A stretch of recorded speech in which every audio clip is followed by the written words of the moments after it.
us to pay homage to him. We have always been the prize because we have always had and still have something that other people won't, think they can't do without, and don't care to pay for. Because we have always been the prize, we have been under siege for over 3,000 years. Nothing that ever brought into Africa from the outside was meant to do the Africans any good. She made me to know my history, to know my roots. So I grew up with a love for myself and secure within myself, never feeling inferior and certainly not feeling superior, but that chip on the shoulder that the young lady spoke about is my self-assurance, my confidence, my ability to speak the truth without fear. I don't bend when I don't have to. I don't scratch where I don't itch. I look white people in the eye and speak honestly and truthfully and candidly and unhypocritically to you. That's not a chip. That's just self-assurance that comes from self-knowledge. Teach your children that, and whether we are here or there, we'll be able to make a future for ourselves. Who are you? You don't know. Don't tell me Negro, that's nothing. What were you before the white man named you a Negro? And where were you? And what did you have? What was yours? What language did you speak then? What was your name? It couldn't have been Smith or Jones or Bunch or Powell. That wasn't your name. They don't have those kind of names where you and I came from. No, what was your name? And why don't you now know what your name was then? Where did it go? Where did you lose it? Who took it? And how did he take it? What tongue did you speak? How did the man take your tongue? Where is your history? How did the man wipe out your history? What did the man do to make you as dumb as you are right now? In fact, recently, some lot of garbage is written in books by people who call themselves historians, make it appear as if we have to thank Lyndon Baines Johnson for the advancement because he signed the Civil Rights Bill. Of course he signed it. But while he was signing it, we were in the streets burning the country down. You better hurry up and sign it. Burn the whole country down. Do it quick. But if you're not careful, you will thank Lyndon Baines Johnson. I say, now, give us that poetry on number 7. He wanted to go to heaven, so I took him in 7. You took him in 7. I am the king of the world. Hold it. I'm pretty. Hold it, you're not that pretty. I'm a bad man. Wait. I shook up the world. I shook up the world. So we always say the Black Panther Party that they can do anything they want to us. We might not be back. I might be in jail. I might be anywhere. But when I leave, you can remember I said with the last words on my lips, I am a revolutionary. Greetings and welcome to another episode of the Melanated Power Hour. I'm your host, Sam Pope Jr., and I'm so thankful and so honored and so blessed to have you back with us one more time as we discuss issues pertinent to the African diaspora.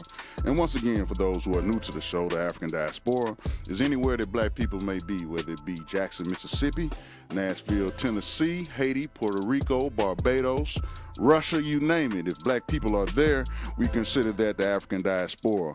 And we are indeed African, my brother.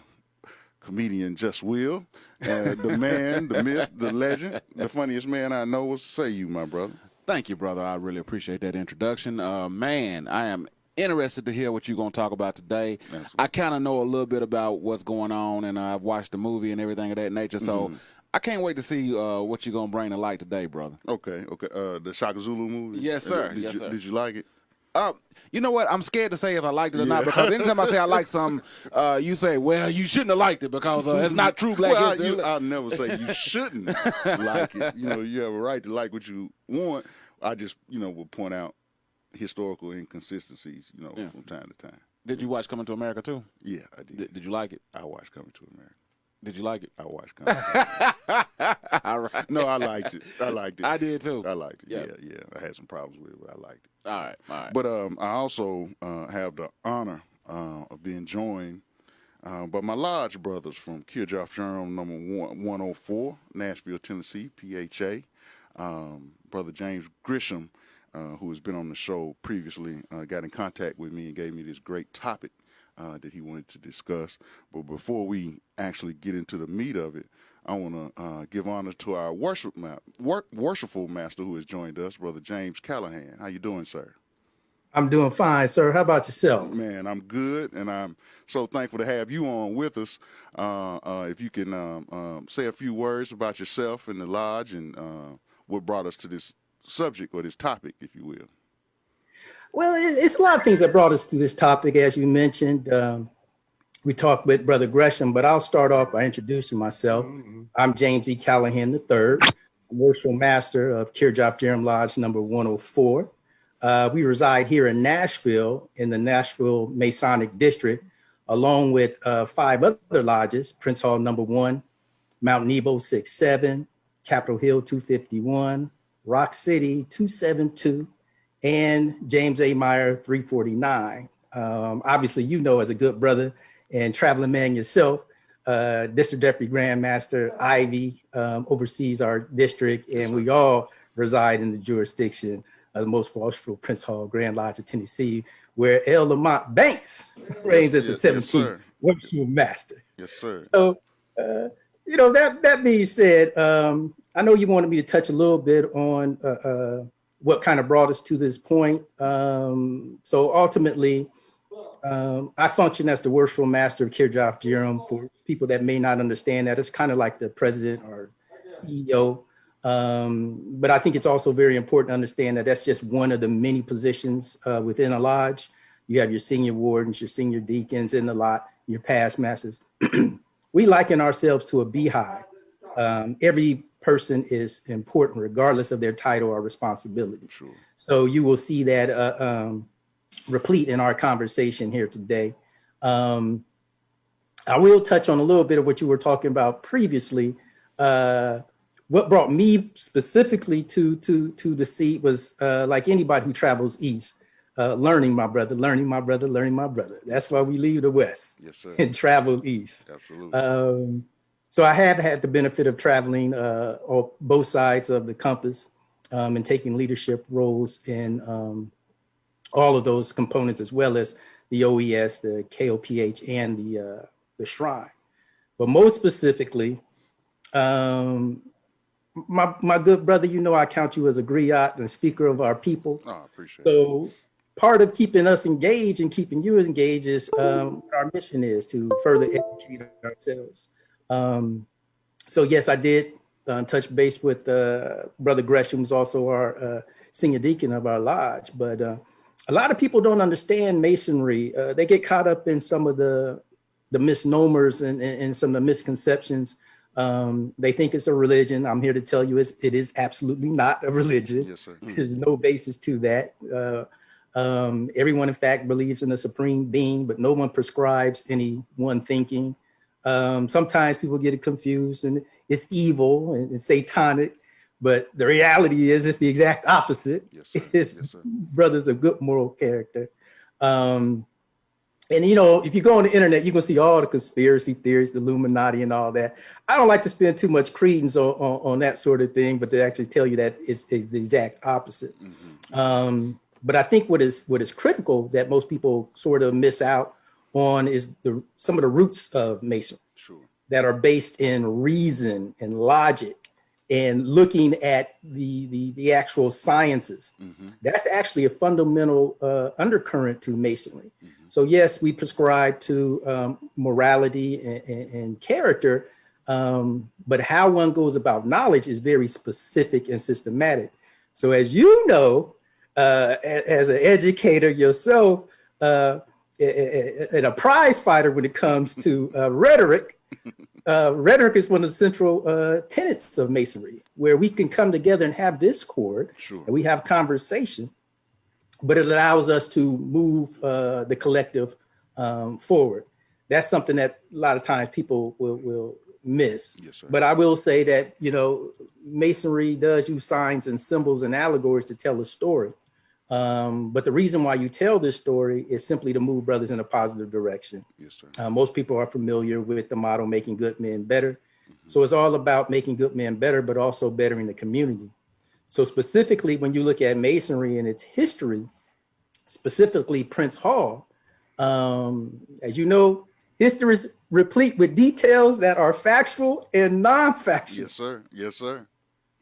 So I will leave you with this. It suffices to say that during the Revolutionary War era, Prince Hall and 14 other men of African origin became Masons. And when the gentleman who facilitated them becoming Masons left, who were associated with the British at that time and the Irish, these gentlemen were left behind, and they, with their own lodge. That lodge was African Lodge number 1. Yes, sir. It's a powerful name. So ultimately, Prince Hall, we adopt that name as the first Grand Master of African Lodge number 1, who justly petitioned for New England, and there was a charter issued and the like. But the important thing is the nearly 5,000 plus lodges and 47 Grand Lodges that exist today with the moniker PHA, all stem from that fruit. Yes, sir. Which specifically brings us to your topic today about history. I'm a firm believer, my brother, that history is only as useful as it informs the present. And so what happens is when we talk about some of these great leaders that we're going to touch base on, how is that history going to inform us, just as Masonry teaches us and informs us to go out and assist our distressed brothers, their widows and orphans, to go out and serve our community? We have to have a foundation from which we work from. Yes, sir. So that foundation for us, PHA, being Prince Hall affiliated, is specifically rooted in Africanism, African culture within our cultural identity, whether you want to look at it as being Black, Negroid, or part of the diaspora, as these are without question, unseparable. Yes, sir. So that brings us to our topic, my good brother, about these leaders today, because any man who stands up for his people constitutes a leader, and that is what we strive to do in Prince Hall affiliated Mason. Excellent, excellent. I really appreciate that. Brother Grisham, what specifically made you want to talk about these 3 great individuals that we're about to get into? First off, how's everybody doing? Good, good. Will, good to see you. Hey, good to see you too, bro. This is my 3rd time on here. I love it here. Yes, so. sir. Yes, sir. I think you talk about leaders, and leaders that don't really get the recognition as far as that's really promoted, specifically like Haile Selassie. Like a lot of people may know about that person if they do the research and study, but it's not somebody that's really recognized versus your Marcus Garvey's who are in different countries. And just doing my research on Mansa Musa, and of course like people say I love the movie Shaka Zulu, but you put some you enlightened me on some things that kind of made me have a different perspective of the movie now. Yes, sir. You know what I'm saying? You ruined my my fantasy. Bad, man. I'm sorry. I gotta go throw the DVD away now. No, don't throw it away. Don't throw it away.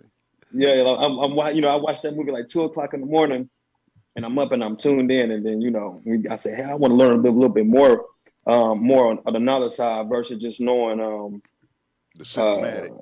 Watching a movie. Yeah, right. And it's only one person I know that got that knowledge, and that's you. So I appreciate it. And Mansa Musa, you hear all the things about him having all the gold and traveling the countries and being the richest and wealthiest man. I guess it's not so much about the financial and the riches, but just really wanted to know a little bit more about how he moved as an individual. Yes, through his time of living. Yes, sir. I appreciate that, man. If you can do me a favor, Brother Grisham, because I'm having trouble seeing, can you introduce all the brothers that have joined us? Can you do that for me? Do you have? Okay. Yeah, I do. You got we have Brother Calvin Sanders. Yes, sir. Appreciate you, my brother. We have Brother Curtis Avant, Yes, sir.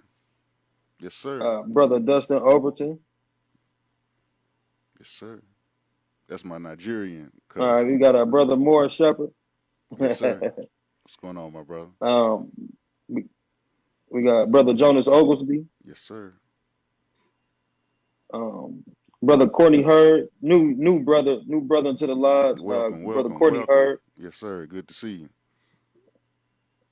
And then we got Brother Ashford Hughes. Yes, sir. Been on the show too as well. That's my go-to Mm-hmm. for all matters political. Right. And then we have Brother Joe Freeman.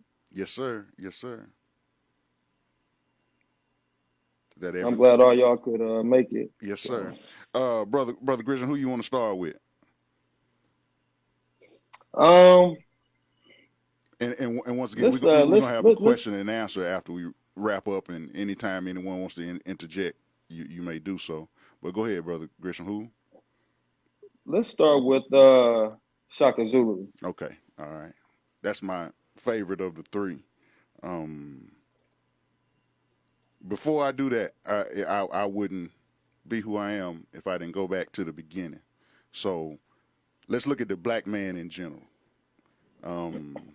We are a very diverse group of men. Of course, we have populated the planet. Anywhere that you see a human being, regardless of the fact that they are Asian, Native American, you name it, the reason that they are there is because an African traveled there first. And due to climate, right. Diet, so on and so forth, they began to look as they do now. That's a natural anthropological conversation. We'll do that another time. But when you look at the continent of Africa, the black man, to keep it from being such a long-winded conversation, I'm not going to look at the minor. And there are many minors, and they are great as well. We just don't have the time to dedicate it to them. But we're going to look at the major areas.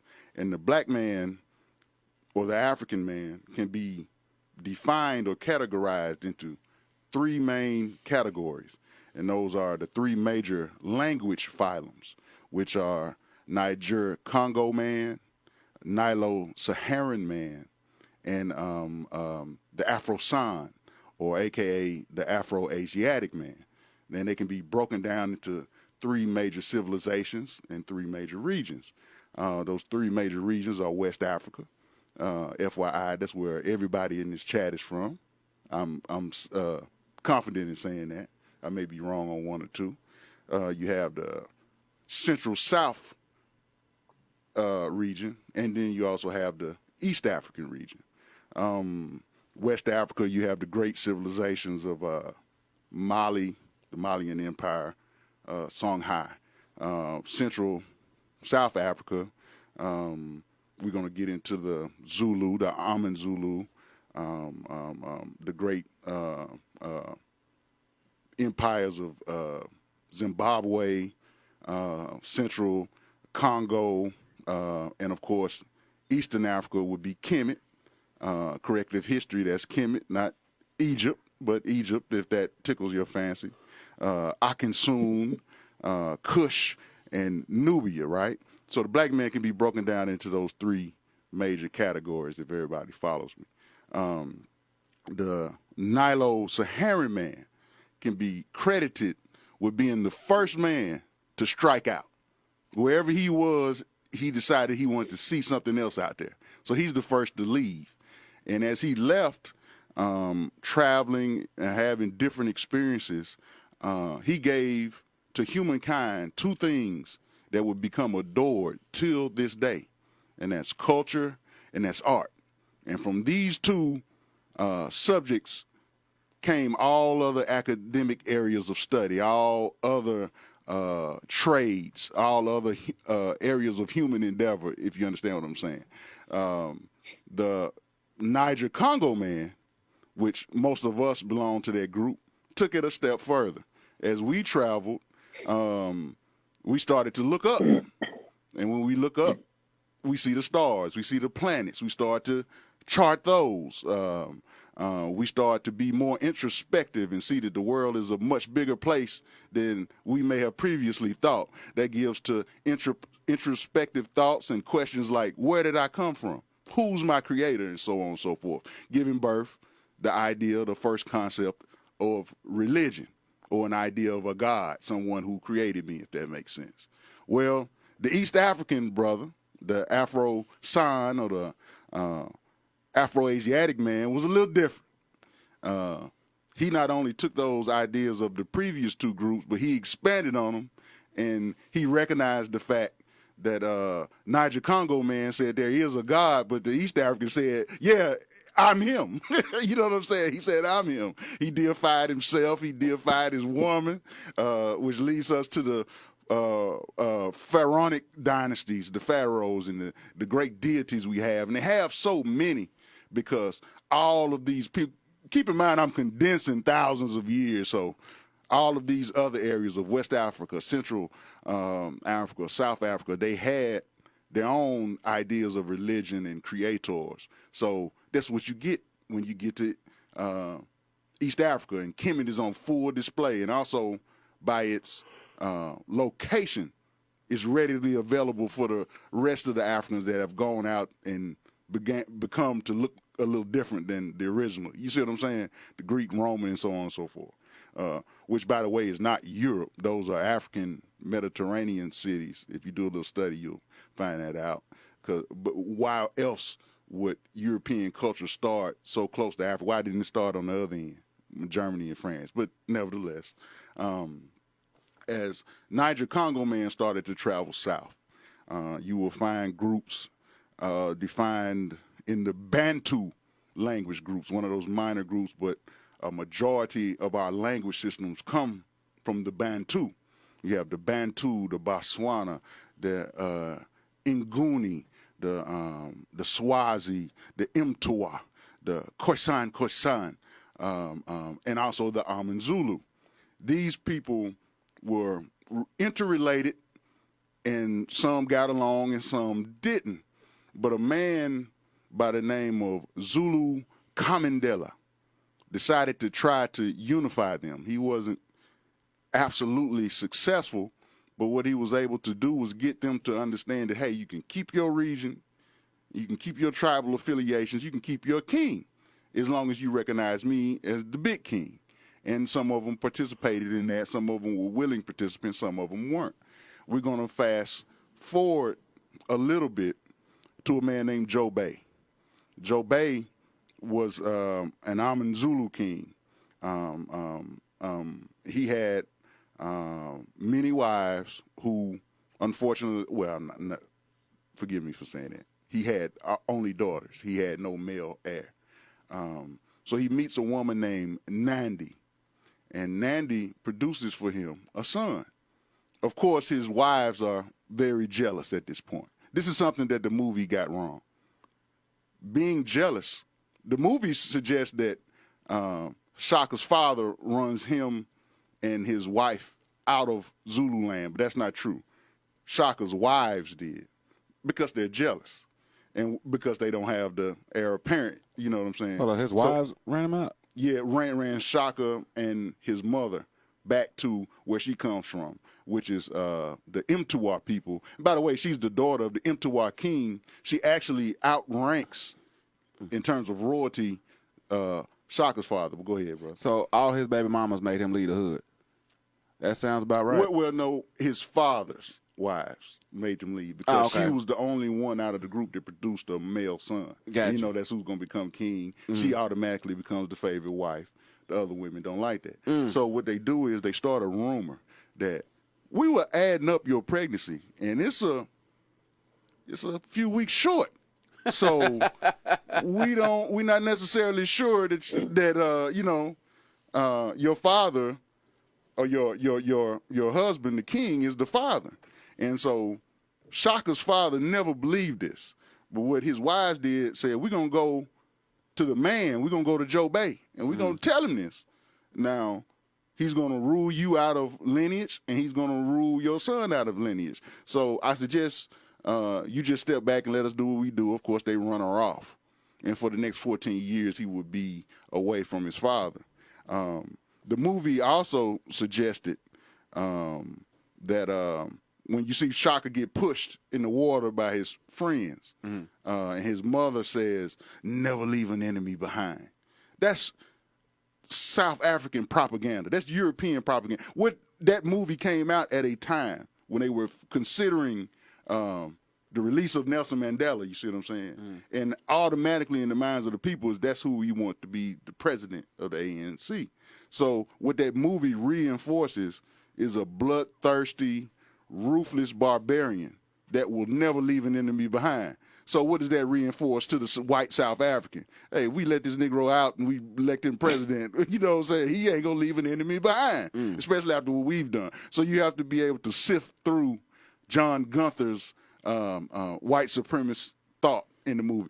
Keep in mind, I love the portrayal of Shaka Zulu. He got some things right. Let me ask you this. You said you love the portrayal of Shaka Zulu? Give me an impression of him, man. Shit. Only you. Because you do impressions. I want to hear your impression of Shaka Zulu. Does my presence frighten you, Elder? Is it because of your guilt that you won't pay your allegiance to Common Zulu? That's the best I can do. That's the best I can do. But I actually can do better than that, but I'll try a little bit later. But what ends up happening is Shaka's mother is looking for friendship for him and trying to find people that he can align with because he's alone, basically. And what he finds is the son of the Mtiwa king, Dingiswayo, who was a powerful young man in his own right, becomes like Shaka's best friend. And he has an argument with his father, Joe Bay, and he has to run. He has to leave because they didn't really play like that. You know what I'm saying? We get mad at our sons, we go get a belt. Right. They get mad at their sons, and they take it a little further. So he left, and he went out to the coast and lived amongst the British, the whites that had come. And what ends up happening is he stays on the run for a number of years, and he witnesses whites in battle because the British imperialists who were first at this point contemplating the acquisition of South Africa were fighting amongst themselves for who's going to be the leader. You know how it goes. Right. And Dingiswayo just witnesses. He notices that they fight in a straight line. If you fight in a straight line, you die quicker because you can, you may as well just walk out on the battlefield and stand still like a statue. Easy to shoot you, right? Right. So he's developing ideas that he comes back to his father with. Now, the movie would suggest that these are Shaka's ideas, but they're not. They belong to Dingiswayo, Shaka's boy, who Shaka quickly makes his general, right? Keep in mind, Shaka is in charge of a regiment for his father of the Mtiwa people. One of the things that Dingiswayo incorporates, he revolutionizes military battle in Zululand to the point where military schools of this day study his tactics. They erroneously credit them to Shaka, but they should be credited to Dingiswayo. Dingiswayo is in the movie. If you think about the movie, you remember that character Dingiswayo. He saved Shaka's life when Shaka's on the run. It actually was the other way around. But anyway, Dingiswayo introduces a military tactic called broken field running, which means you never run in a straight line. You run in a zigzag fashion.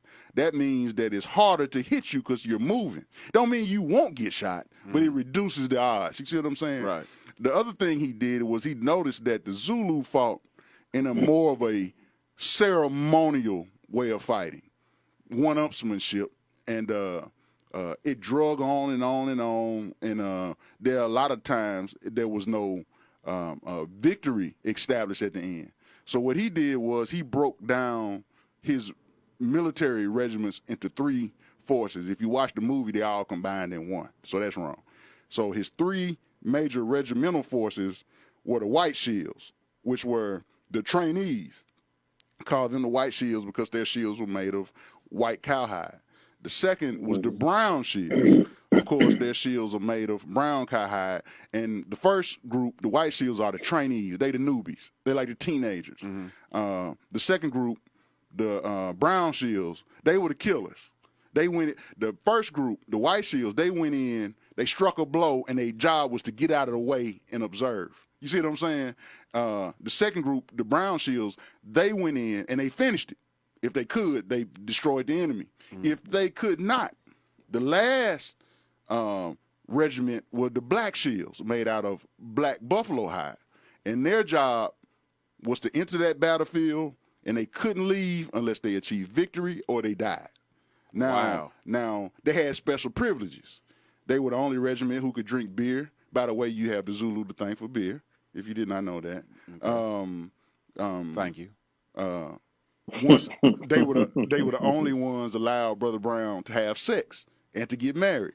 So Dingus Wayo is brilliant because you can see how young men observing this in the white shield. I gotta get this black shield. They train very seriously and become pretty astute at warfare to get to that black shield. You know, that's genius. So let me get this straight. You telling me that the only way I can leave the battlefield is I got to either win or die. But I get to have all the sex I want. Absolutely. Sign me up. Yeah.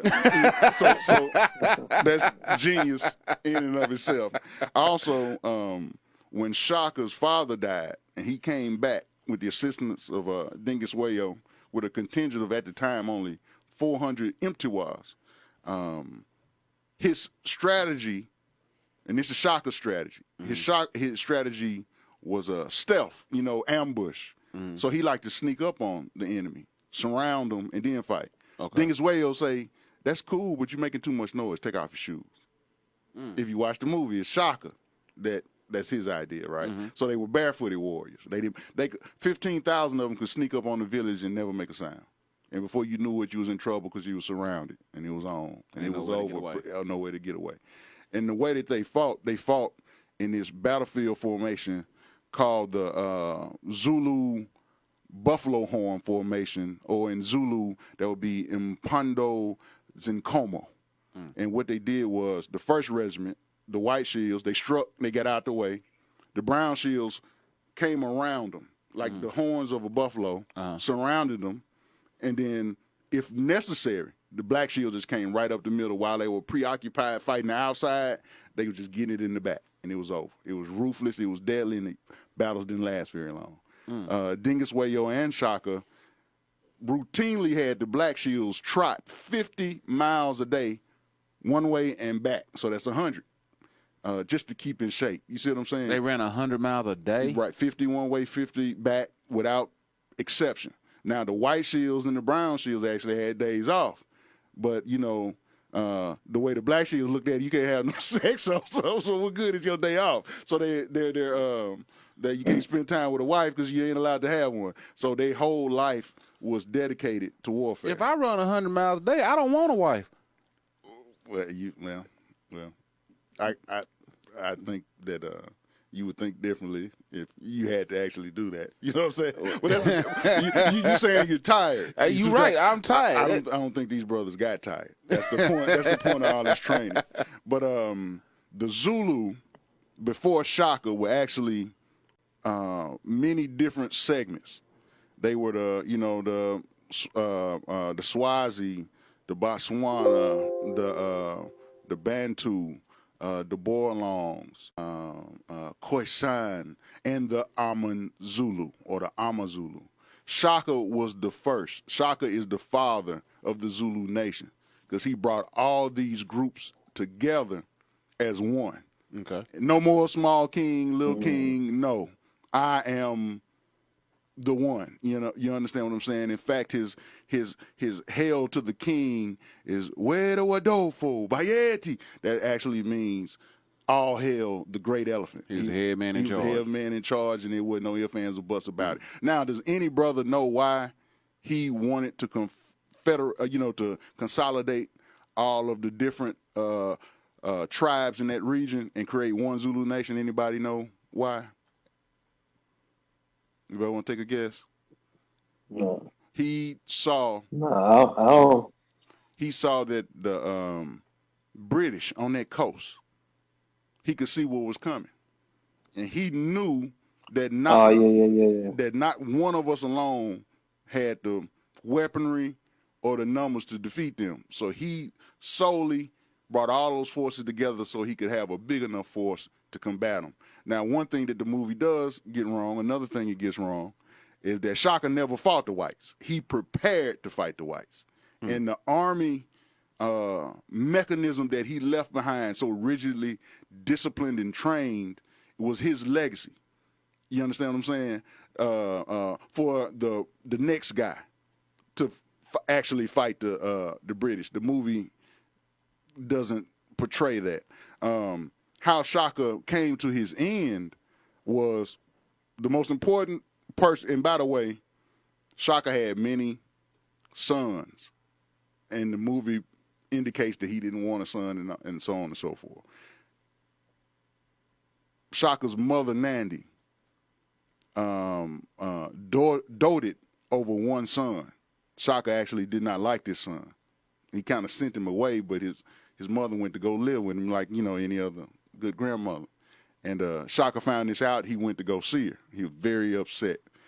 She actually dies. Some historians actually suspect that maybe she got a heart attack or a stroke because for the first time ever in her life, she saw her son mad at him.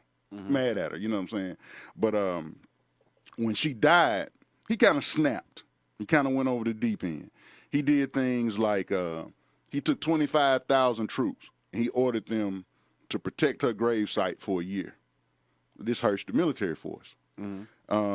He outlawed laughing. If anybody was caught laughing, they were executed.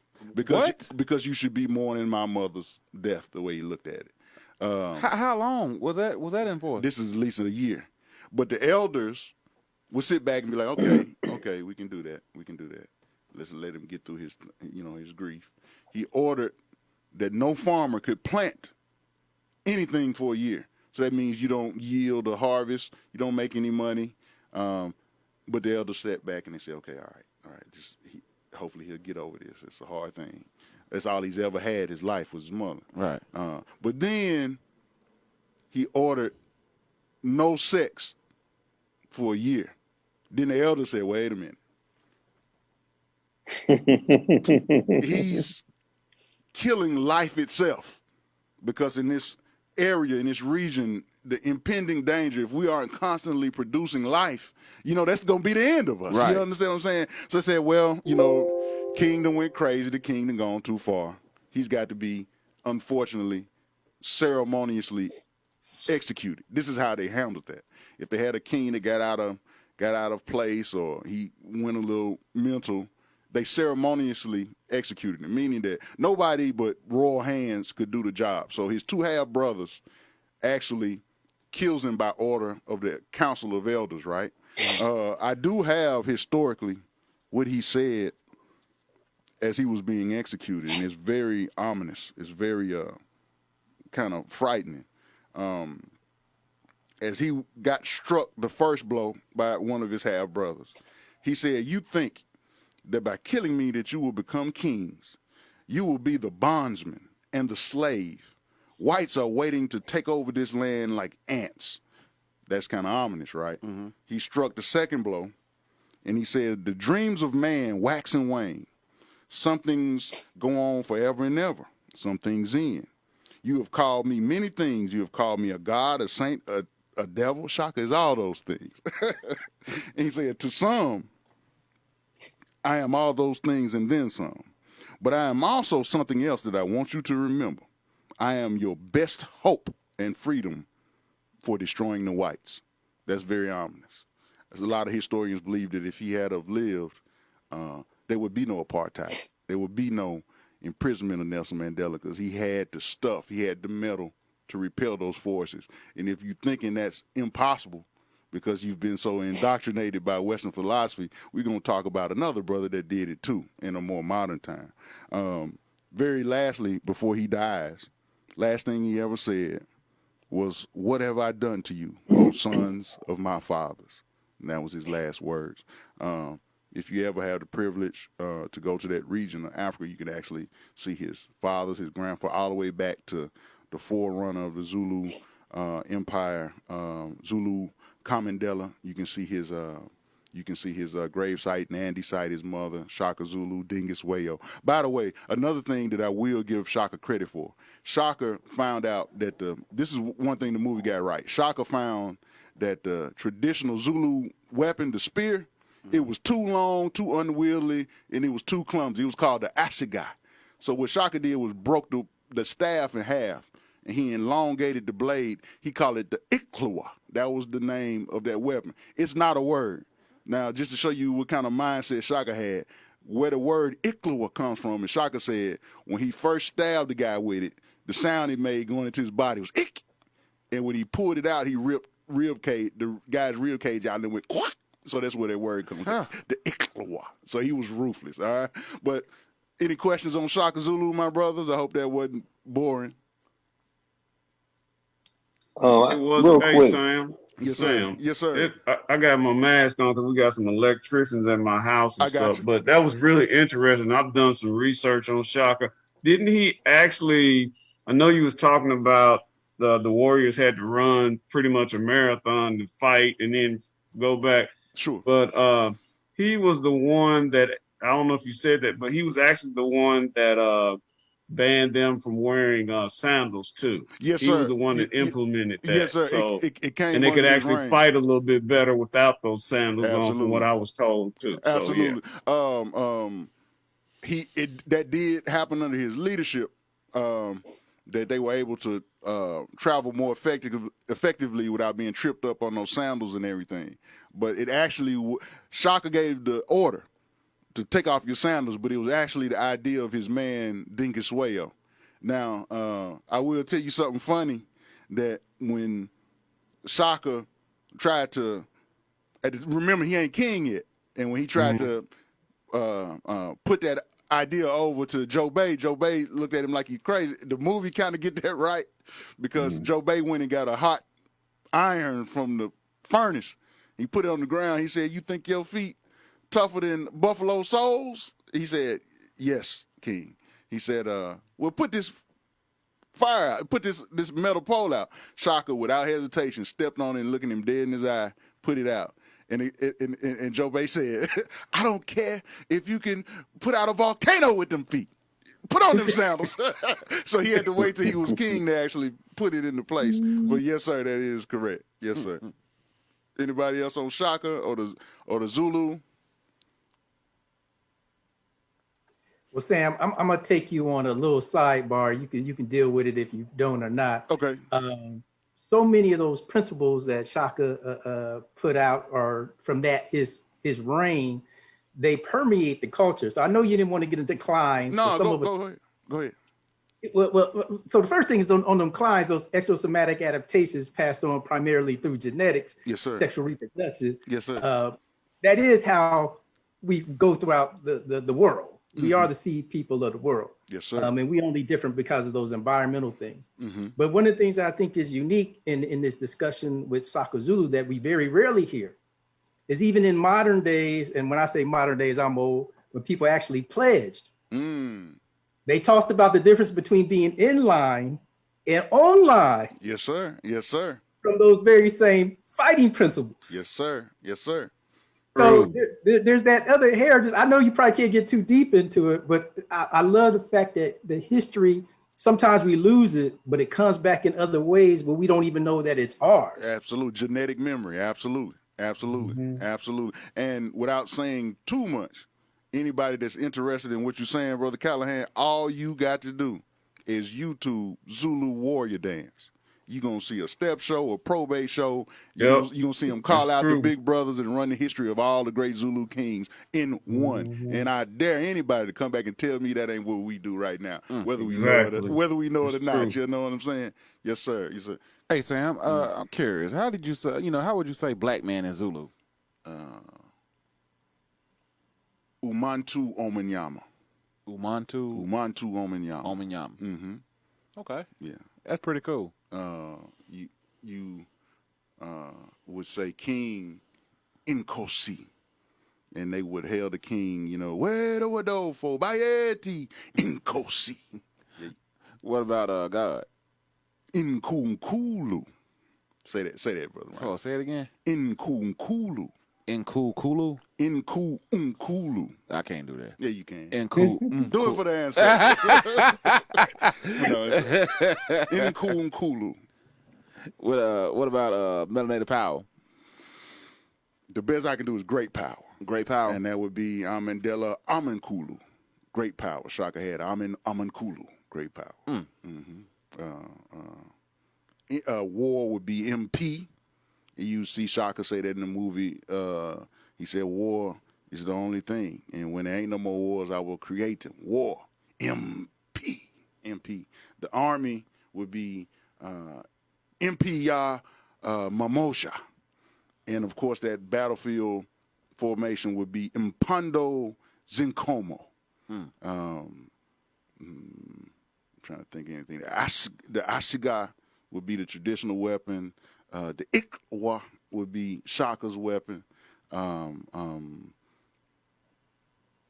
That's about the extent of my bottom line. Look, these brothers is not some brothers that you want to mess with. No, to this day. And, well, I'll say that to the end when we wrap up. But who next, brother Gresham? Let's talk about Haile Selassie. Okay. Haile Selassie is that brother that I was talking about that actually defeated Western imperialism, the Italians' attempt to encroach on the land. His father actually defeated the Italians before Haile Selassie did. So he comes from great stock. By the way, just rewinding a little bit, Shaka would be an example of that Nilo-Saharan black man. The brother we're talking about now, Haile Selassie I, would be an example of the Afro-San or the Afro-Asiatic man. You see what I'm saying? East Africa. To give a little background, Ethiopia is not an African word. That is a Greek word. It means burnt face. So when they first saw the people there, they thought that their skin was burnt, so they called it burnt face. So if you hear me use the term Abyssinia, I'm talking about Ethiopia, just like I say Kemet. Right. For Egypt. So they said burnt. That's what Ethiopia. Wow. That's disrespectful, man. Yes, sir. What's disrespectful is to still use it. Right. Once you know better. But anyway, Haile Selassie, right, was born 1892, I believe. His original name is July 23rd. Yes, sir. You own it. His original name would be Lidge Tafari Komenin. At different stages of his life, he would carry many different names. That's also an African thing to either add on to your name or to drop the name you had as you rise in rank or age. You get a new name to denote the situation you're in. So he would have the names of Lidge Tafari Komenin because his father's name was Ras Komenin. He would become Haile Selassie. He would become Rastafari the first. So he just changed his name? Well, it's changed for you because it denotes who you are now. Like for example, this is a bad example. Give me an example. This may be a bad example, but you may have been born and your people said, wonderful little baby. Well, that ain't cute at 20. Right. So you would get a new name to powerful young man. And then you may do something very great and you would have another name to denote that greatness, if that makes sense. Okay. So like I wouldn't. So it's like the elevation in life. Right. Yes, sir. Haile Selassie, or Rastafari, we're going to get into that name in a minute. That's what most people are more familiar with, but didn't know it was Haile Selassie, was said to be or have a biblical blood lineage to King Solomon and the Queen of Sheba, right? I'm not going to touch that. I'll let you do that, Brother Grisham. I don't get into the religious debates because honestly, we can't prove that King Solomon is a historical figure, or that he actually existed. You see what I'm saying? So I Right. won't get Right. into that. Whatever you want to believe, that's your right to believe it. But it's that is what it said. He had I believe a sister that was a little older than him, and she had rulership, and she tried to do away with him. He combated that. She was forced to recognize him as Negos, or king. That was 1922. In 1930, Right. he would elevate to the status of Negusos Negast, which is emperor of all Ethiopia. Well, in his father's time, the Italians tried to colonize Ethiopia, Brother Brown, and he whipped their asses, for lack of a better way of putting it. They tried again, so he humiliated under the reign of Rastafari, and using cunning, using strategy, where it looked like he was losing because he would keep retreating little by little, and the Italians kept advancing, but they were falling into a trap. You see what I'm saying? He actually defeated them and repelled them. This led to him being almost deified by people in Jamaica. And one reason that is because the great Marcus Garvey, who was a Jamaican, he made a prediction or a prophecy that a great African would rise from the continent and save all of black humanity. You see what I'm saying? Mm-hmm. So here you have a brother who rose in the ranks. He's the emperor of all of Ethiopia. He's a heroic character. He defeats one of the most powerful military forces in the world with basically pea guns and bows and arrows. And he looks like that guy Marcus Garvey was talking about. You understand what I'm saying?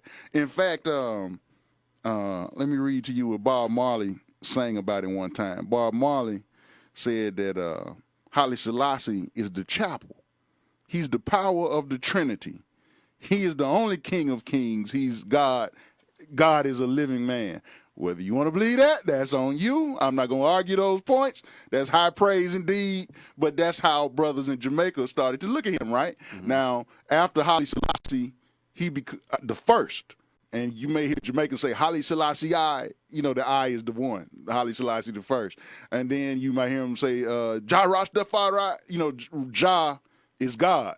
So they're saying that Rastafari is God. Rastafari is his last updated name. And it becomes a religion in Jamaica, Rastafarian. You understand what I'm saying? Mm-hmm. So that's one of the reasons that he is so beloved by us in the West. Keep in mind that those brothers in Jamaica, they the same as us. They from West Africa. We were all brought to this Western hemisphere. That's one of the reasons I have a little bit of a problem with the ADOS movement, because we all the same. You know what I'm saying? Quit dividing us further. Anyway, no subject for another conversation. But Haile Selassie is also. So I got a question real quick. Go ahead. I got a question for you. Yes, sir. So you saying that in the second Italo-Ethiopian War, he won that one, or he lost that one? He won from the standpoint that he repelled the Italians, right? But because of right. what's the word I'm looking for? Improprieties. Like put a pin in that, Brother Grisham, and I'm gonna tell you why he died. It'll make it make sense, if you don't mind. But okay. Haile Selassie is also beloved by Africans in the West because Ethiopia is constantly referred to in the Bible, right? And we are primarily in this area or region Christians, so we can identify ourselves in the Bible. That's one reason. Another reason is 1935, 1936, Black America waged a campaign to help or save Ethiopia because we identified with it, and because it was probably at that time the only remaining independent African nation, right? You have someone, I don't know if you've heard of Dr. L.K. Williams. Anybody ever heard of him? In 1935, he was the president of the National Baptist Council. And what he said was, as the president of the National Baptist Council, first he condemned Italian imperialism and all European imperialism.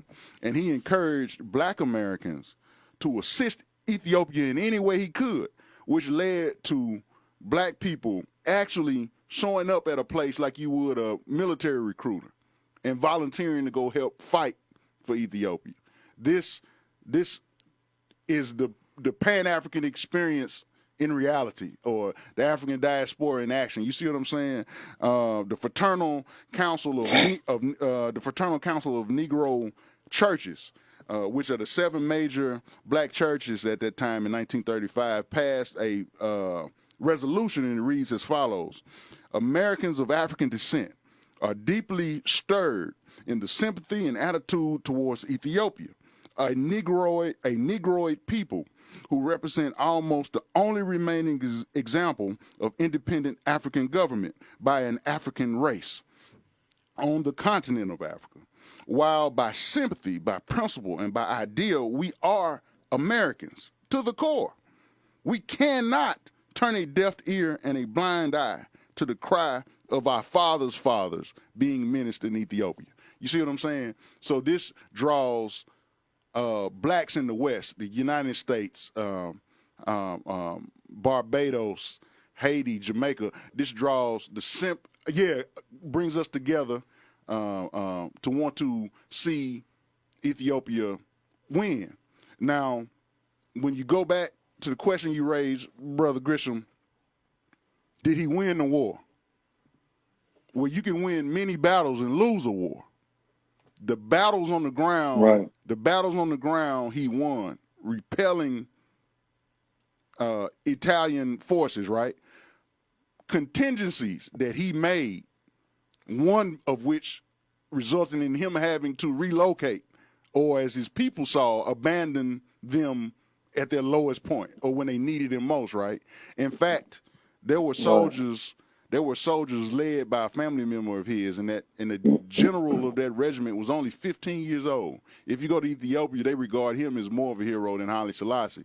As a matter of fact, these young men never cut their hair, and the soldiers that fought with them never cut their hair, and it grew out real big. And the reason they kept it is because they overheard Italians say, "Their hair is frightening. Their hair scares me." That is the afro. I think we got a picture of that, Brother Brown. Right. But that whole Pan-Africanist fervor and our being very, being very into the happenings in Ethiopia caused us, by the 60s, it makes its way here, and it was the precursor to what we call the Afro. That's what I'm trying to say. But Haile Selassie and all of his heroic deeds and all of his idealism, or the way we idolize him, we have to look at the man, the totality of the man. Ethiopia had slavery, black on black slavery. It wasn't the kind of slavery we have. Get that out of your mind. Many of the slaves were treated kind. Many of the slaves could marry into the family, but it was basically a warring tribe that got captured. Mm-hmm. You just couldn't leave. You with us now. You said that kind of thing. He did not undo that when he had the chance. So imagine how those Ethiopians felt about him. You see what I'm saying? Also, if you're around my age, Brother Grisham, you remember seeing those commercials of the starving children in Ethiopia and Somalia, right? That famine started under the reign of Haile Selassie, and he hid it. The reason it was so bad by the time we saw it is because he hid it from the world, and he did not do anything to quell that. He did not do anything to stop that. And by his 85th birthday, he was arrested, and many of his former underlings in the military actually suffocated him in prison. So not to cut you off. No, but, go ahead. You know, just doing my research on him, looking over some documentaries. It's like everybody's praising him for being the only African ruler that hadn't been colonized by the white man. Yes. At that time, and for the length of period of time, where was it 44 years that he actually ruled. Yeah. When you talk about the slavery part, and you look at how it is now, is one of the reasons why they're so far behind. Is because he wouldn't modernize the country. So it kind of question, like, for a person's perspective to today, to, I guess you would say, worship him as a Rastafarian. Right. And, how can you worship him as a God and then turn around and, be anti-slavery when he kind of was pro, like, it wasn't a big deal for that. Yes, sir. I totally get that. I do know that hero worship is dangerous, because you will over exemplify someone's good parts and you will ignore the bad, if that makes sense. Right. I'm not so sure many of our brothers in Jamaica actually knew about that in Ethiopia, because, in 1935, how well is information about the motherland being transmitted, across the waters. You see what I'm saying? So, and again, I never judge somebody's beliefs. What you want to believe that's on you. There's nothing I can say to make you unbelieve it. That's something you got to come to on yourself. I, on the other hand, will tell you this, Brother Gresham, for the simple fact that he stood up to Western imperialism and he defeated the Italians, he's worthy of tribute. However, if you're going to... Absolutely, but he also was allies with the British. Sure, and what I'm saying is that he's worthy of tribute from one part of his life where he stood tall, but if you're going to talk about him, you have to tell the whole story. And that's where history requires you to take your emotion out of it. Because when we get into that part, maybe a Rastafarian and get mad and leave. You see what I'm saying? But you got to hear the whole... You have to hear the whole story and judge a man's life in totality. If it's a good answer. Yeah, yes, sir. Could I touch on that? Sir. Yeah, absolutely. So yeah, that's a dangerous trap. First and foremost, you look at any leader, particularly if you talk about our people, it's going to be aspects of their life. It's something you can say about MLK, people have a problem with. Absolutely. Something you can say about anybody because they're human first. Sure. So I tend to look at it from a very different basis. I think where you were going to is, what is the value of what that person did? Yes. I don't care what you did throughout your life, but what is the impact that you had in whatever component for our people? Yes, sir. A wise man once said to me, and you might be able to guess this wise man, he said, crabs in the barrel don't really exist because a crab was never supposed to be in the barrel. Absolutely. So sometimes we're going to take away our own history, our own success, our own greatness, because we want to lay it out and say, well, this and the other happened. Yeah. Well, hey, listen, we were born into this world. We live in this world. We have to survive in this world where we actually have enemies that are trying to destroy us. Sure. The reality of it is, hey, man, we got to take every step forward we can. So if you touch on that, I'm with you on that point, because we can't lose what we do have. Yes, sir. Yes, sir. And I'm gonna say this, and I'm gonna leave you alone. No, go ahead. Because they're gonna tell you the story of creation, but they're gonna tell you it's real. Yes, sir. They're gonna tell you a version. Yes, sir. Right? Yes, sir. They go. I mean, I don't want to get into your Trumpisms, but they're gonna tell you a version yes, sir. of what happened. Yes, sir. Yes, sir. They ain't got nothing to do with the truth. Yeah. But that will be the history that gets propelled forward. So we have to do well to say, hey, man, we're going to take all the advantages that we get from this brother's life and this brother's life and this sister's life. Yes, sir. Point blank period to move forward. That is a great point. And I'm not saying any human being should be worshipped. That's taking it to the extreme. So that's why I said I'm not going to, hey, if y'all want to debate religion, about Rastafari, go ahead. I'm out of that. I'll be a willing observer. But in terms of the man and his life, in terms of examples that we have, there are many, but we have or acknowledge so few of them. I'm not so willing to throw the baby out with the bathwater because of an aspect of his life that we know was wrong. We all have those aspects of our lives. I think, brother. Go ahead. And that was one of the reasons why I definitely wanted to highlight him. Sure. Is because what he has done that isn't really highlighted like that, but learning about what he has done and also learning what he hasn't done. Sure. It's like, okay, it's not that you minimize what he has done good, but you acknowledge but again, you have to acknowledge that because and then when, like you said when you look at the commercials and stuff like that, and it's because of him. And you saying, well, he was a black ruler, and I watched the documentaries and how like certain parts they didn't do anything to modernize the country. They were still riding on horseback. He had this big luxury house, and then all the land all around that. Absolutely. Some people didn't own anything; they had to pay the landlords on on lands and crops and stuff like that. So, it's like I say, when you learn things about people, like, oh wow, well I didn't know this. I'm like, damn, well I didn't know this neither. So that will happen every time. That will happen every time. Brother Pope, let me ask a question. Let me jump in and ask a question. Absolutely, yes, sir.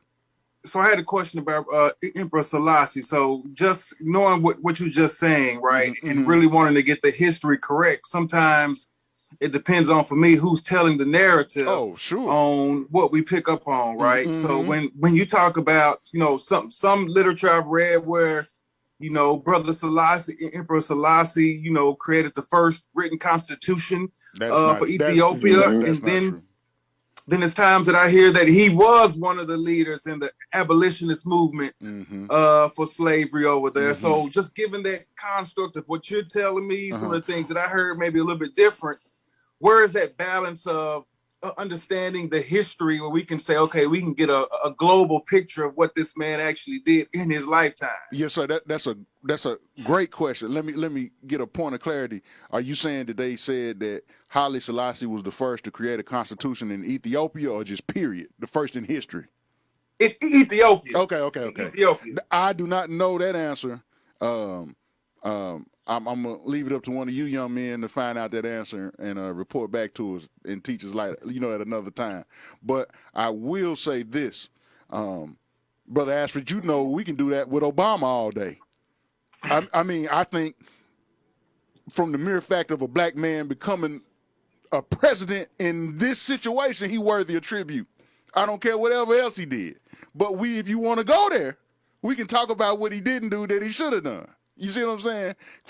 For me, not giving Assata Shakur a pardon is unforgivable. At the same time, I would not publicly demean him because I know so many of our people look up to him. You see what I'm saying? The good that he did, becoming the first black president, totally outweighs everything else. I will say this with Haile Selassie. Malcolm X's idea of a unified Africa, the OOAU or the OAAU, was the brainchild of Osagyefo Kwame Nkrumah and Haile Selassie. He had the sense enough to recognize in these little neighborhoods that we call in countries, one of the reasons we can't defeat Western imperialism is because when I'm attacked, y'all just sit back and watch because it ain't Nigeria. It ain't Botswana. It's Ethiopia's problem. You see what I'm saying? What Osagyefo Kwame Nkrumah and Haile Selassie wanted to do was unify Africa, not as a continent, but a country, and take every country and make it a state. This has more to do with why he was suffocated in that prison, if you want to ask me. That's speculation, that's opinion, that's not historical fact. But you see what I'm saying? Like you said, it's who's looking at it, who's telling the story. Now, he was intricately involved in the African Americans' plight in this country. Matter of fact, you have documented instances where he comes to Harlem, and the first place he goes to visit was Adam Clayton Powell's church. Why? Because his church is called Abyssinia. That's the original name, or that's the Egyptian's name for Ethiopia, right? He gives Adam Clayton Powell his emperor's medallion. And you will see pictures of Adam Clayton Powell wearing this nice medallion. You just think he bought it at the corner somewhere. That's the Haile Selassie's medallion. You see what I'm saying? He's donating money to Adam Clayton Powell's efforts in Harlem on desegregation and so on and so forth. He's giving money to A. Philip Randolph. You see what I'm saying? To finance the March on Washington, he will do this, and then turn around and go to his country and know they're slaves and do nothing. That's the contradiction of humans. You see what I'm saying? But what Brother Callahan is saying, I think, and not to put words in his mouth, but you cannot tear down. You can acknowledge the bad that he did, but don't let your hatred for what he didn't do take away what he did do.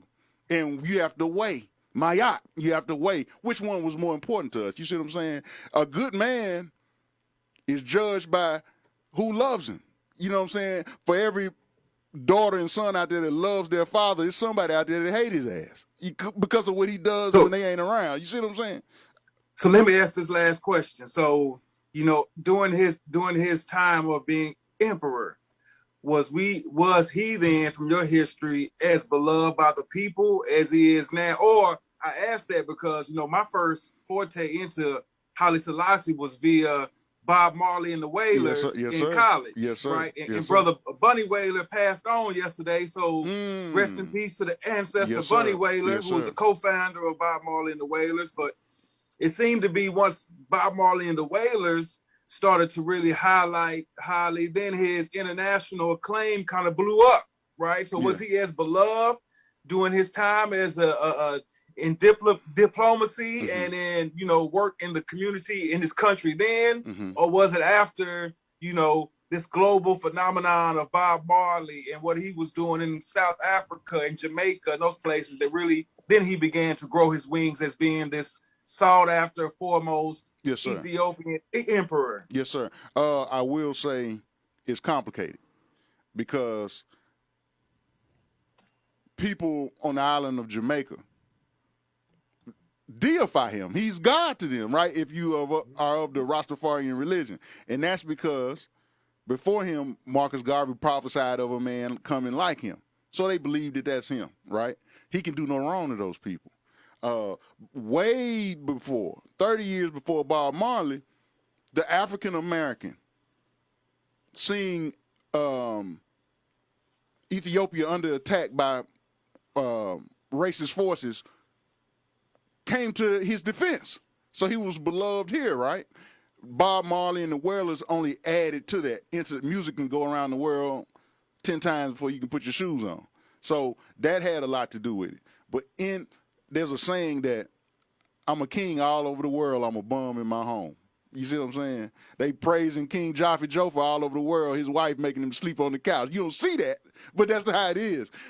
In Ethiopia, most of the population felt that he abandoned them. Because once he defeated those forces and he made contingencies where they could still kind of technically come in and rule from afar. Yeah, they not here, but they're calling the shots from afar, right? People saw that as a betrayal. He actually had to leave. He didn't leave fleeing Italy. He was fleeing some of his people that did not like that. You see what I'm saying? He triumphantly returns, but this is the reality on the ground. I always say that if you want to know how somebody feels about somebody, don't ask somebody over here with us. Go to his house and ask them, hey, what kind of a man was he? You can get more of the truth that way. You see what I'm saying? They don't have an axe to grind. They don't have a dog in the fight.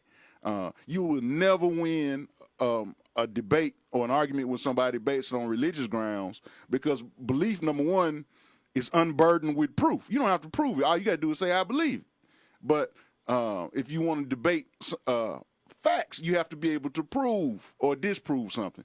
And that can be more easily done by the people that were there. You see what I'm saying? And like you said, we loved him. The Jamaicans loved him. His people were kind of divided. Some of them saw him as abandoning them. Some of them blame him for the famine that existed 30, 40 years before we ever saw it on commercials. You see what I'm saying? So it's the human dilemma. Yep. You know what I'm saying? A man is a man, and he can't walk on water. You know, and it would be erroneous to allude to the fact that he could. You see what I'm saying? But I think that what he did do, whoop the Italians and make them back off. Even if they calling shots over the phone, they on the phone. They can't rape me. They can't hang me. They can't rob me because they're not here. That alone makes him worthy of tribute to me. That alone puts him on that pantheon because at least he stood up to him. You see what I'm saying? You feel what I mean? If that makes sense. Go ahead, my brother. But you saying it, but I need for you to put that point on it. You do it. Do it for me, brother. Go ahead. I can't do it for you, but I'll throw you the setup. So the bottom line is you clearly make the delineation that no man is going to be perfect. So if you're talking about looking at the totality of somebody's life, nobody going to be perfect. So we can throw that argument out altogether. Mm-hmm. They done already told you, you're going to always be a bum when you come home. You know what I'm saying? You know that. The Bible tells you the same thing for those who choose to believe that. Yes, sir.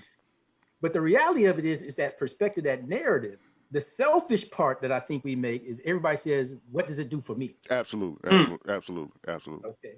So then that colors how you're going to describe it. Yes, sir. But what we don't do is we say, what does it do for history? Sure.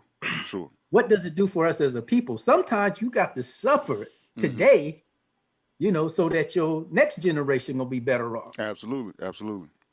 So I think if we could kind of, at some point, that I the reason why I'm hesitant to go into it, because I don't believe, first of all, we are all one, because we all are African. Sure. We all are Akibalonian, depending how far back you want to go. Yes, sir. But nobody accepts that as true. Absolutely. And so Brother Pope, I'm gonna put this book up here because Worship Master Callahan don't want to go into it, but since we not having enough philosophical religious debate today, we need to get on Reverend James Cone, Black theology and Black power, that's what Brother Callahan is kind of alluding to, but we can get on that for another topic. Absolutely. And to me, I don't have no problem with the idea of a black deity. You know what I'm saying? Whether it's Haile Selassie or anyone else, I think that his example of standing up to white imperialism makes him worthy of tribute, and I'm going to leave that alone. I'd rather have him by me than a lot of other saintly people that wouldn't hurt a fly by me. You understand what I'm saying? There was another point I wanted to make about him, but for the sake of time, I think Brother Brown is informed we got about 10 more minutes, and I'm horrible with time. So let's hit Brother Grisham. I am, man. I don't look at no clock. Brother Grisham, I'm going to try to hit Mansa Musa real quick. And I can't talk about Mansa Musa without mentioning Beyonce's song, Black Parade, where she says, "Honey, Billy, Mansa Musa, woo!" Mansa Musa in his day would have been estimated as having $400 billion. Now, if you had $400 billion in 2021, that's a lot of money, right? Try 1280 AD, meaning that his wealth was so unimaginable. The best financiers of his day said, imagine as much gold as everybody in a city could carry times 3. That's how much money he had. It's unfathomable how much money he had. But he comes from a long lineage. Well before him, you had Abu Bakari, who was, I guess you could say, the founding father of the Mali state or the Mali Empire. A lot of that credit will go to Mansa Musa as he conquers and gathers many other lands and puts them together as a Malian empire. After him, you have Sundiata Keita. First of all, how did he get so rich? I know that's going to be a question. Let me hit that first. The region of Africa that he is in has over half of the world's supply of gold. That's number one. Number two, it has over half the world's supply of salt. These two elements are the most popular, the most demanded system of payment or tribute there is in the world. So number one, he's got it on lockdown, right? Number two, he consolidates areas like Timbuktu. Yes, that is a real place. The old Ghanaian empire that came well before him, Kwame Nkrumah in the 50s would resurrect that name. And he consolidates them together. In this region, which a lot of us on this call can trace our genetic ancestry back to, enjoyed the longest period, peacetime period in modern African. Now, that may sound crazy to you, but if you don't have a historical concept of time, 1280 seems like a long time ago. It's not. It's like last month, historically speaking. So modern time area is the longest period of peacetime. He was a devout Muslim. Everybody knows him. He comes to the attention of the world from his famous pilgrimage he makes, right? A lot of historians and a lot of lay people that were on the ground, firsthand accounts of him passing through, document this in history, right? So we have a recorded history of what he did. I'm reminded of something because I know it'll ultimately come up. Dr. John Henry Clark was talking about, I think Herodotus or someone to that nature, and they described seeing the Ethiopian. He said he had the same, or the Sudanese, and he said he had the same skin color as the Egyptian.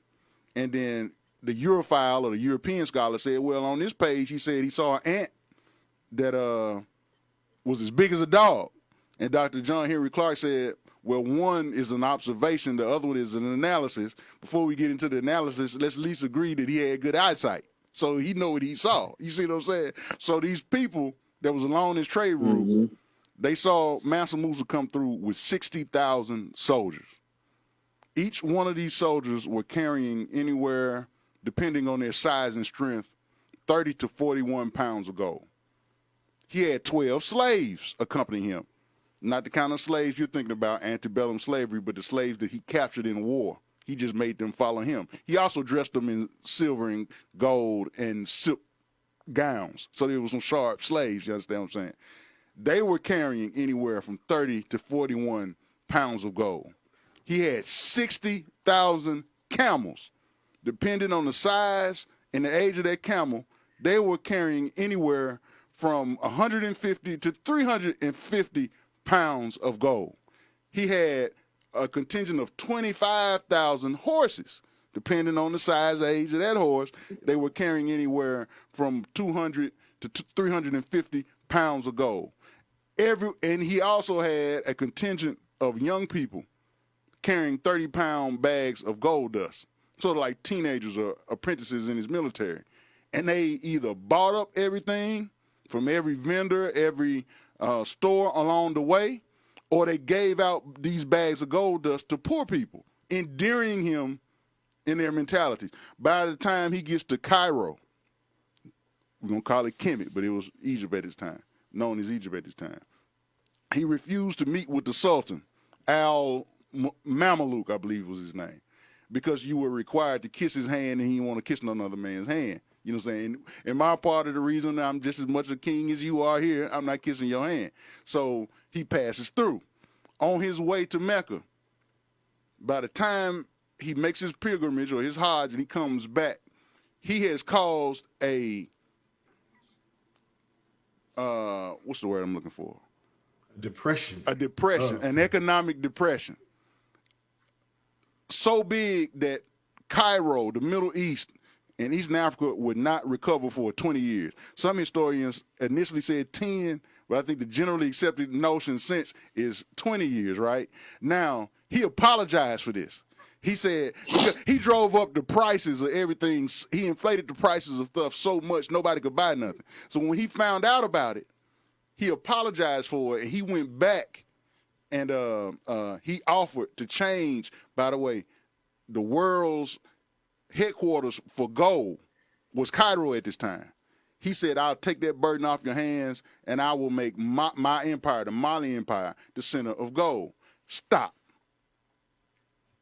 You think he passed out all that gold and he caused that inflation on by mistake? That's chess. He knew what he was doing. He caused that inflation, that recession, that gold depression on purpose, and he becomes the world's richest man and the world's richest empire up until about the rise of the Britain. You understand what I'm saying? So I think that's purposeful. I cannot prove it. Allow me to be pseudo for a moment. That's what I believe. You know, as a historian ain't supposed to believe nothing, but that's what I believe. When he dies, and his death is very sketchy. I cannot prove, I cannot find when he actually died. Some people say he went into hiding because he wanted to retire. By the way, his father was not the king. Another man was the king. I can't remember his name right now. It wasn't Abu Bakari, but it was somebody after him. And Mansa Musa was his chief military guy. And this king set out to find out what was west or east of the Pacific. And no, I'm sorry, the Atlantic. And he just never came back. Historians like Ivan Van Sertima suggest he was the first next to the Native Americans to get to America, and he just didn't want to come back. It was so good over there. And these are the people that Columbus says that he saw when he saw black people that came over there. Now, I cannot prove that, but that's what it said.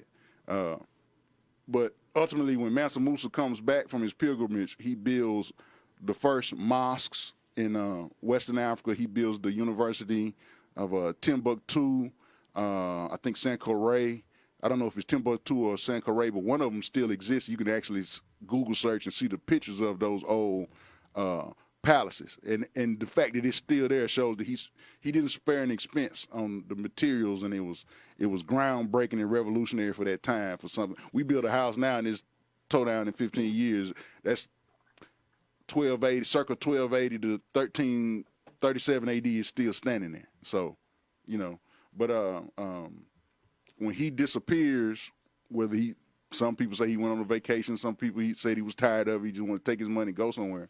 The man that ultimately will succeed him a little later on, Sundiata Keita, was a great leader, a great warrior.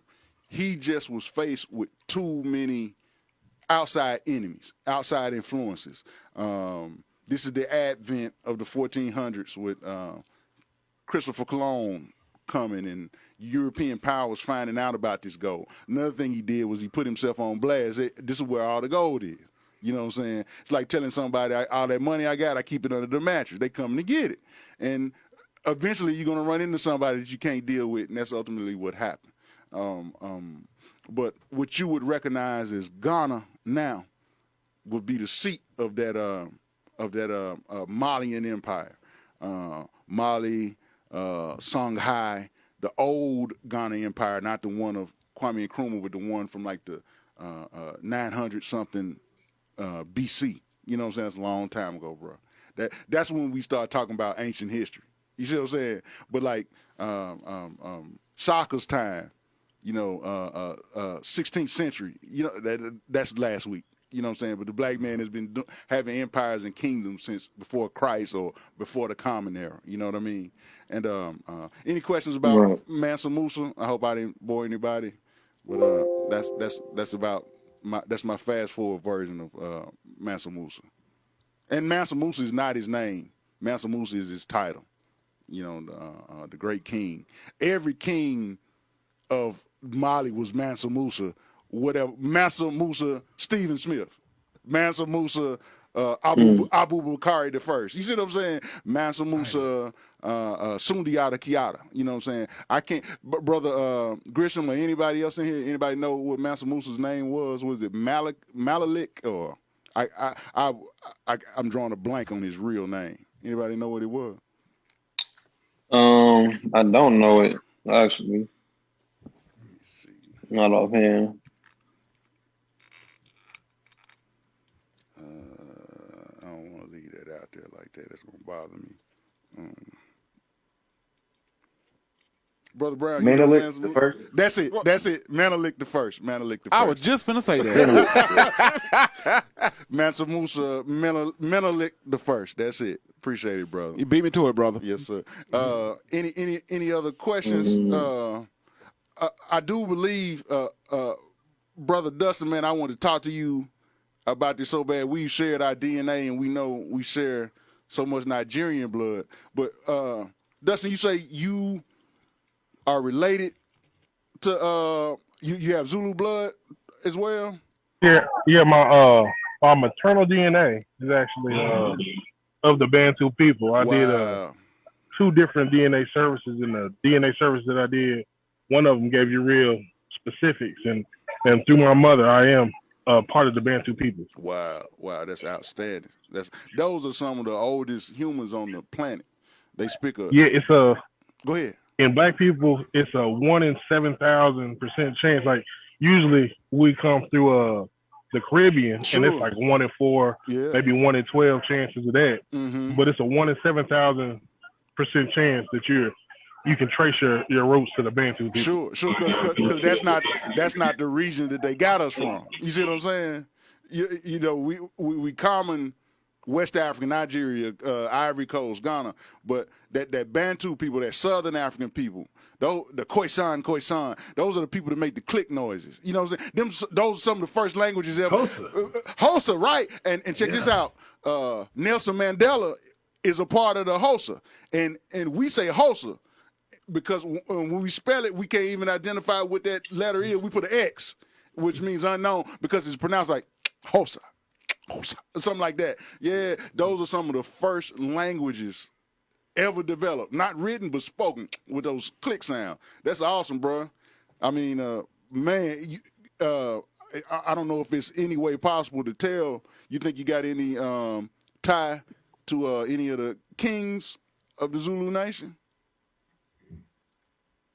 No, I wasn't able to get that. I'm eventually gonna put the money down and get the. You know, they got an African version of the DNA test. I'm gonna eventually do that, but it's it's real expensive. Rick Kittles in Texas. Yes, sir. Yes, sir.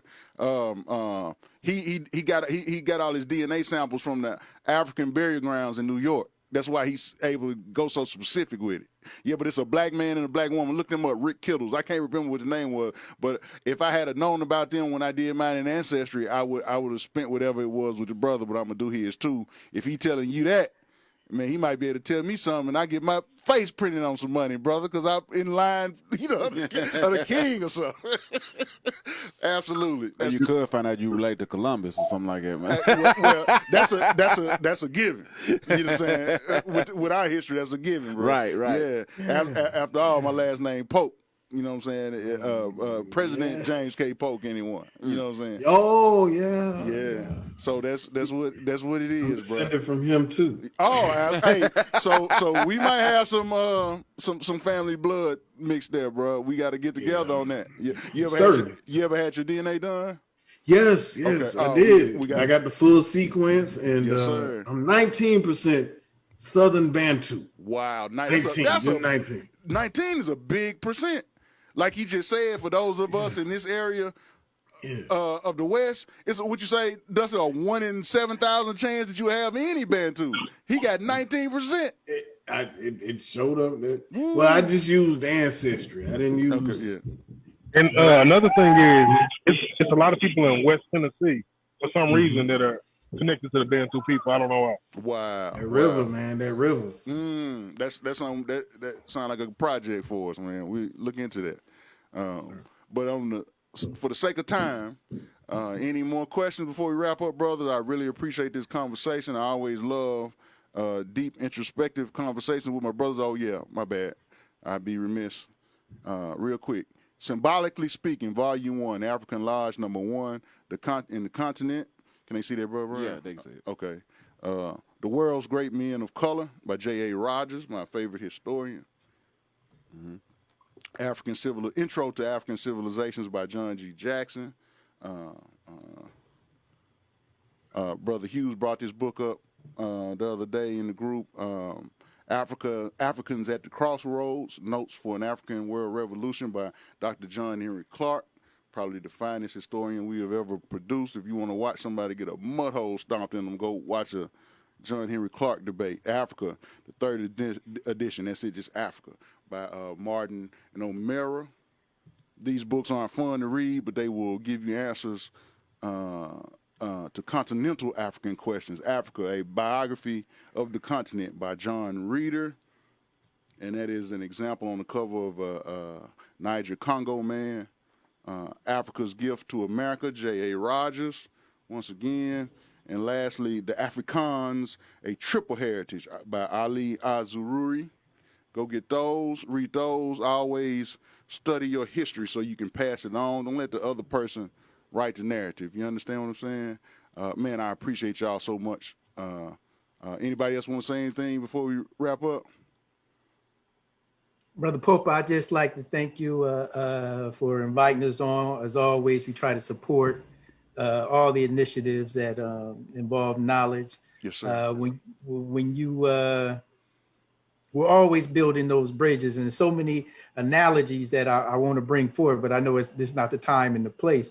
But ultimately, everything that you're speaking to, educating ourselves for the point of moving forward. Sure.